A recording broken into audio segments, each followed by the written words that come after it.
ঠান্ডা, জ্বর, সর্দি, পেট ফোলা, পাতলা পায়খানা হওয়া, ছাগলের কমন যে নর্মাল যে রোগগুলো, এই সম্পর্কে ধারণা থাকলেই কিন্তু একটা উদ্যোক্তা কিন্তু সামনের দিকে সহজে আগায় অগ্রসর হতে পারবেন। বাংলাদেশের মধ্যে ব্ল্যাক বেঙ্গল ছাগল থেকে বেশি বাচ্চা দেয় এরকম জাতের কোনো ছাগল নেই।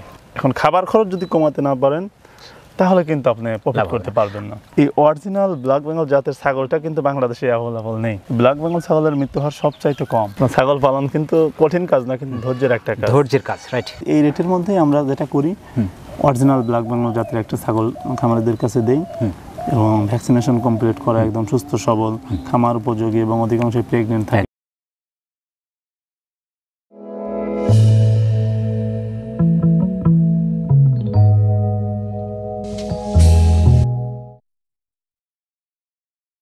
আসসালামু আলাইকুম সুপ্রিয় দর্শক, রাখালগঞ্জ চ্যানেলের নিয়মিত নতুন আরেকটি পর্বে আপনাকে স্বাগত জানাচ্ছি।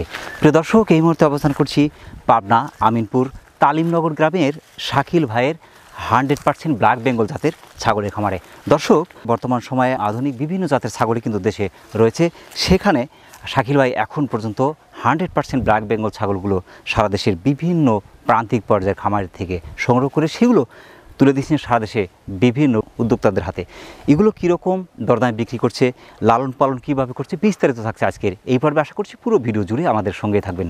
আজকের প্রতিবেদন পুরো সমাজ জুড়ে থাকছি আমি মোহাম্মদ ফরহাদ হোসেন, আর ক্যামেরায় থাকছে আব্দুল্লাহ আল শাফি। তার দর্শক, চলুন আর দেরি না করে শুরু করা যাক। আসসালামু আলাইকুম। ওয়ালাইকুম আসসালাম। শাকিল ভাই কেমন আছেন? আলহামদুলিল্লাহ ভালো আছি, কেমন আছেন আপনি? আলহামদুলিল্লাহ, আল্লাহ পাকের মেহরবানির মধ্যে আছি। তো শাকিল ভাই, বিশেষ করে দর্শকদের অনুরোধে কিন্তু চলে আসা। আচ্ছা, অনেকেই বিশেষ করে আপনার ব্ল্যাক বেঙ্গল ছাগল পালনের আগ্রহী সবচেয়ে বেশি প্রকাশ করছে। আসলে দেখেন, আমাদের এই ব্ল্যাক বেঙ্গল জাতের যে ছাগলটা, এটা হচ্ছে আমাদের দেশীয় একটা জাত। যেহেতু দেশীয় জাত, আমাদের দেশের আবহাওয়ার সাথে এটা ম্যাচিং হয়ে গেছে, রোগ বালাই কম হয়। বাংলাদেশে যে কোনো আবহাওয়াতে কিন্তু এটা টিকে থাকতে পারে। খাদ্যাভ্যাসের দিকের থেকে আপনার সব ধরনের খাবার খেয়ে কিন্তু অভ্যস্ত। আপনার অন্য অন্য ছাগলের মতো সব দানাদার খাবার দিতে হবে এরকম কিন্তু কিছু না। খাবার ওকে যা দিবেন ওকে তাই খাবে। এছাড়া বাচ্চা উৎপাদনের দিক থেকে সেরা একটা জাত। বাংলাদেশের মধ্যে ব্ল্যাক বেঙ্গল ছাগল থেকে বেশি বাচ্চা দেয় এরকম জাতের কোনো ছাগল নেই। সব দিক থেকে বিবেচনা করে দেখা যাচ্ছে যে এখন বর্তমান যারা খামার নিয়ে কাজ করতেছে অধিকাংশ স্মার্ট উদ্যোক্তা, নতুন উদ্যোক্তা, শিক্ষিত উদ্যোক্তা, তারা কিন্তু এখন অনেক যাচাই বাছাই করে যে কোন জাতের ছাগলটা আমার নতুন হিসাবে ভালো হবে। তখন তারা কিন্তু তাদের প্রথম চয়েস কিন্তু ব্ল্যাক বেঙ্গল ছাগলটা। যে কোনো পরিবেশই পালন করা যায়, আপনার যে কোনো খাবার খেয়ে অভ্যস্ত, দানাদার খাবার না হলেও চলে, বাচ্চা উৎপাদনের ক্ষমতাও বেশি, সব কিছু মিলে তাদের প্রথম চয়েস থাকে ব্ল্যাক বেঙ্গল ছাগল। কিন্তু প্রবলেমটা হচ্ছে এই অরিজিনাল ব্ল্যাক বেঙ্গল জাতের ছাগলটা কিন্তু বাংলাদেশে অ্যাভেলেবল নেই। 6টি ঋতুতে এরা কিন্তু অ্যাডজাস্ট দীর্ঘকাল থেকে, অর্থাৎ প্রাচীন বাংলার যদি কোনো ছাগল বলি সেটা হচ্ছে আপনার ব্ল্যাক বেঙ্গল। অথচ এই জাত ক্রমেই বিলুপ্তির পথে। এই জাতটা যেহেতু আকারে ছোট হয়, মাংসের পরিমাণ বেশি থাকে, সবাই চেষ্টা করে কি একটু বড় হলে হয়তো ভালো কিছু প্রফিট করতে পারবো এখান থেকে, কিন্তু হয় তার বিপরীতটা। যখনই এটা অন্য জাতের পাঠা দিয়ে ব্রিড করানো হয়, এই জাতটা নষ্ট হয়ে যায়, রোগ প্রতিরোধ ক্ষমতাটা কমে যায়। কমে যাওয়ার ফলে কি হয়, সহজে যে কোনো রোগে আক্রান্ত হয়ে যায়, বাচ্চা ধারণ ক্ষমতাও কমে যায়। আবার এটা দেশের আবহাওয়ার সাথে কিন্তু ওটার অ্যাডজাস্ট হয় না সহজে। দেখা যাচ্ছে যে একটু বৃষ্টি নামলে ঠান্ডা লেগে যাবে, বর্ষা আসলে পিপিআরের লক্ষণ দেখা যায়, বিভিন্ন রকম সমস্যা দেখা যায়, বাচ্চাও কম দেয়। যখন আপনি ক্রস করবেন তখন এটা কি জাত হলো এটা কিন্তু বলা কঠিন, কারণ 3-4টা জাত যখন এক জায়গায় মিশে যাচ্ছে তখন কোনটা লিগ্যাল যাচ্ছে এটা কিন্তু বলা যাবে না। এই জাতের ছাগলটা নিয়ে আপনার একটা উদ্যোক্তা খামার করতে পারবে না। খামার করলেও দেখা যাচ্ছে কিছুদিন পর হোঁচট খাবে। এর মূল কারণটা হচ্ছে এটা রোগ বালাই বেশি হবে, আবার এটার খাবার খরচও বেশি লাগবে। এখন খাবার খরচ যদি কমাতে না পারেন তাহলে কিন্তু আপনি প্রফিট করতে পারবেন না। শাকিল ভাই, আমি যদি মনে করেন যে আপনার ব্ল্যাক বেঙ্গল ছাগলকে একদম দানাদার খাবার দেবো না, তা থেকে পালন করা সম্ভব কিনা? অবশ্যই সম্ভব। অনেক উদ্যোক্তা মনে করে যে দানাদার খাবার ছাড়া হয়তো ছাগল পালন করা যাবে না। কিন্তু আপনি 10-20 বছর আগে ফিরে যান, দেখেন যে ছাগল পারিবারিকভাবে বা বাণিজ্যিকভাবে যারা পালতো তারা কিন্তু দানাদার খাবারের উপর নির্ভরশীল ছিল না। আর ব্ল্যাক বেঙ্গল ছাগল একটা ভালো একটা দিক হচ্ছে এটাকে আপনি শুধু ঘাসের উপরে, শুধু ঘাস খাওয়াই ওর বডি ফিটনেস ভালো রাখা যায়। এখন আমাদের যে ছাগলগুলো আমরা কিন্তু দানাদার খাবার মোটেও খাওয়াই না, তবুও বডি ফিটনেস কিন্তু খারাপ না, শুধু ঘাসের উপরেই। শুধু ঘাস খাওয়াই এটাকে ফিটনেস ভালো রাখা সম্ভব, কিন্তু এক্সট্রা কিছু পরিচর্যা করতে হবে, যেমন যথাসময়ে কৃমিনাশক করতে হবে কৃমি মুক্ত করার জন্য, যথাসময়ে ভ্যাকসিনেশন করতে হবে, বিশেষ করে পিপিআর এবং খোরা। এগুলো করলে এবং নর্মাল যে ট্রিটমেন্ট এগুলো সম্পর্কে ধারণা থাকলে, যেমন ঠান্ডা, জ্বর, সর্দি, পেট ফোলা, পাতলা পায়খানা হওয়া, ছাগলের কমন যে নর্মাল যে রোগগুলো, এই সম্পর্কে ধারণা থাকলেই কিন্তু একটা উদ্যোক্তা কিন্তু সামনের দিকে সহজে অগ্রসর হতে পারবে। ছাগল পালন সম্পর্কে ভালো অভিজ্ঞতা না থাকে তাহলে কিন্তু সে সহজে কিন্তু সে মূল লক্ষ্যে পৌঁছাইতে পারবে।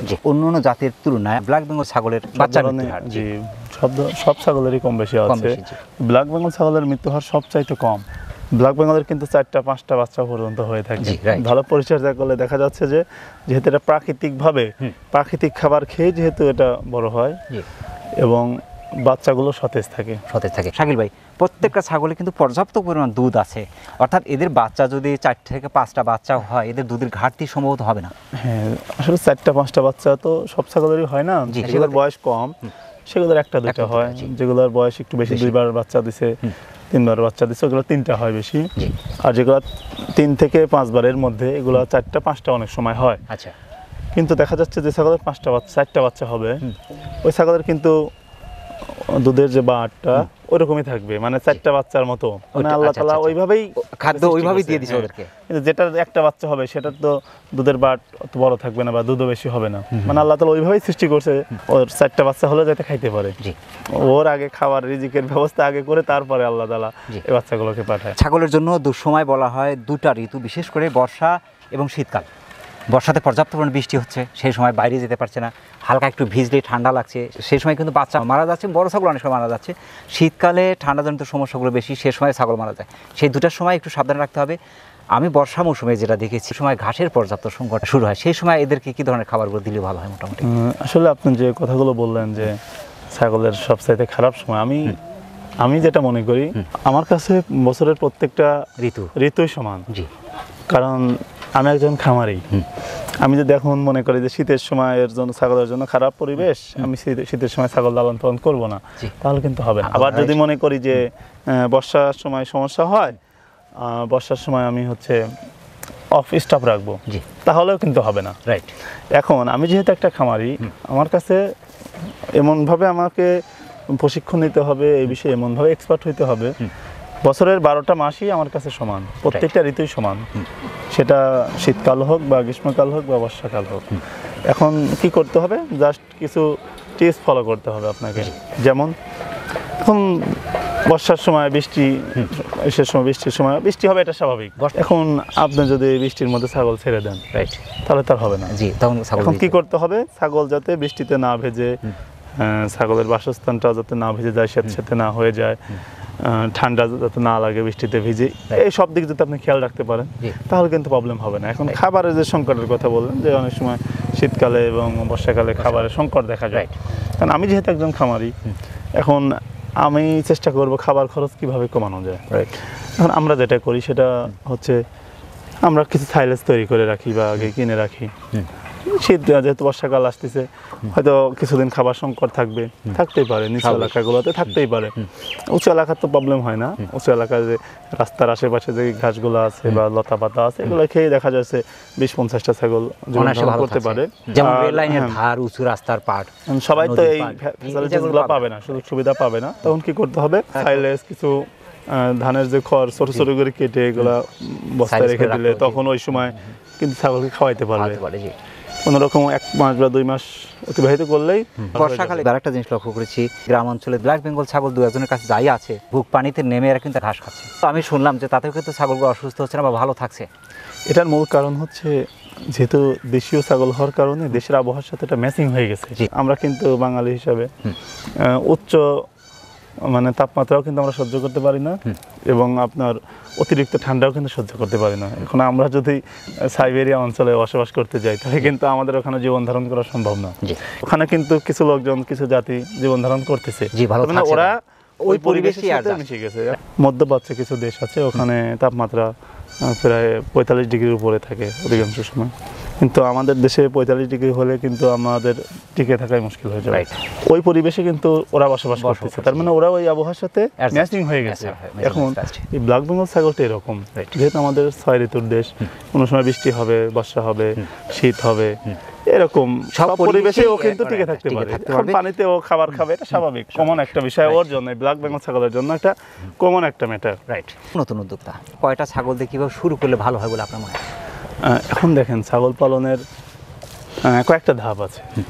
এক হচ্ছে আপনি পারিবারিকভাবে আপনি পালতে পারেন, দুই চারটা নিয়ে পাললেন, এটা আপনার ব্যক্তিগত ইচ্ছা, শখ করে দুইটা পাললেন বাড়িতে, হয়তো মাংসের চাহিদা পূরণ করার জন্য। পারিবারিকভাবে যারা পালন করছে আমি মনে করি যে দুঃসময়ের বন্ধু এগুলো। আসলে একটা গরু কিনতে গেলে 1 লাখ টাকার মতো লাগে। 1 লাখ টাকা পুঁজি নাও থাকতে পারে। রাইট। বাংলাদেশের নিম্ন মধ্যবিত্ত দেখা যাচ্ছে যে দুইটা ছাগল থাকলে এমন এক সময় আছে বিক্রি করলে 20,000 টাকা হয়। ওই 20,000 টাকায় কিন্তু তার জীবন ধারণের জন্য অনেক বড় একটা ব্যাকআপ দিতে পারে।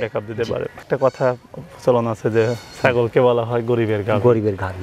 কথাটা যুক্তি আছে, কারণ দেখা যাচ্ছে যে একটা, আমি যেটা বললাম যে একটা গরু কিনতে গেলে 1 লাখ টাকা মিনিমাম প্রয়োজন হয়।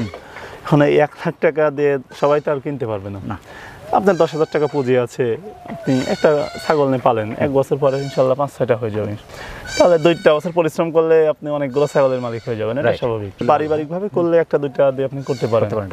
আর কেউ যদি বাণিজ্যিকভাবে করতে চায় মিনিমাম 15 থেকে 20টা দিয়ে শুরু করতে হবে। আর 15টা থেকে 20টা ছাগির সাথে একটা পাঠা হলে যথেষ্ট। পরিপূর্ণ একটা খামার যদি আপনি করতে চান, একটা পাঠা অবশ্যই থাকতে হবে। সেইটি আসলে আপনি কোথায় যাবেন? অরিজিনাল জাতটা নাও পেতে পারেন, কিংবা যে পাঠাতে ব্রিড করাইলেন বাহিরের, ওই পাঠা তো অন্য জাতের ছাগল যেগুলো ভ্যাকসিন করানো হয় নাই, অসুস্থ ছাগল ব্রিড করাইতে পারে।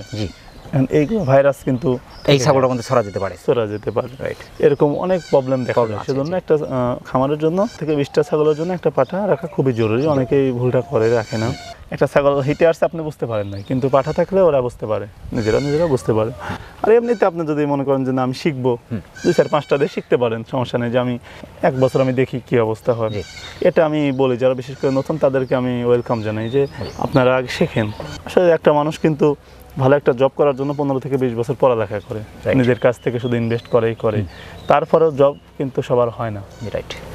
আর একজন লোক একটা ভালো একটা কিছু করবে, 1টা বছর এটা নিয়ে প্রশিক্ষণ দিবে বা এটা নিয়ে লালন পালন করবে, এটা তত কঠিন কিছু বলে মনে হয় না।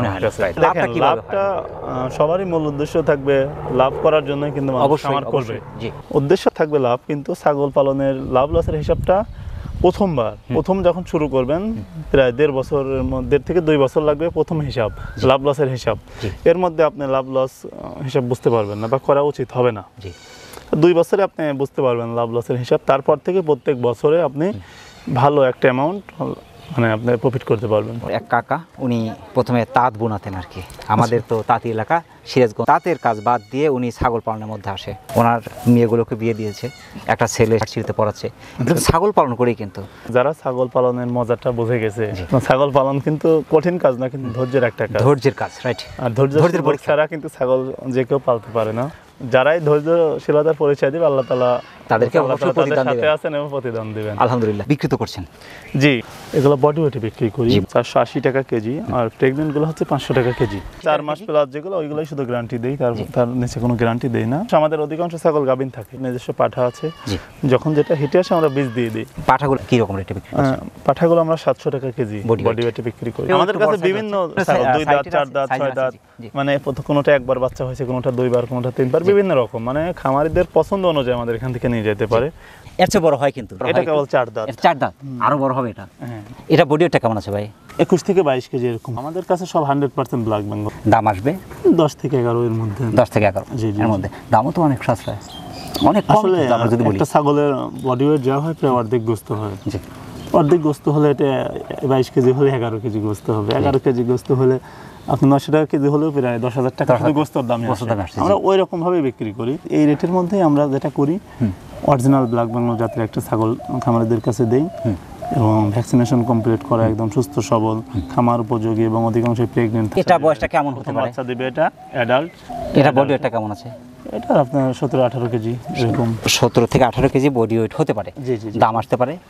এটা দাম আসতে পারে আপনার 8,000, 8,500। 8 থেকে 8,500 টাকায়। বর্তমানে বাজার কিন্তু একটু বেশি। জি, বাজার অনেক বেশি, শুধু বেশি না, অনেক বেশি। আমাদের যেটা প্রফিট হয় সেটা হচ্ছে আমরা এখানে কিছুদিন 2 মাস 3 মাস ছাগল রাখি।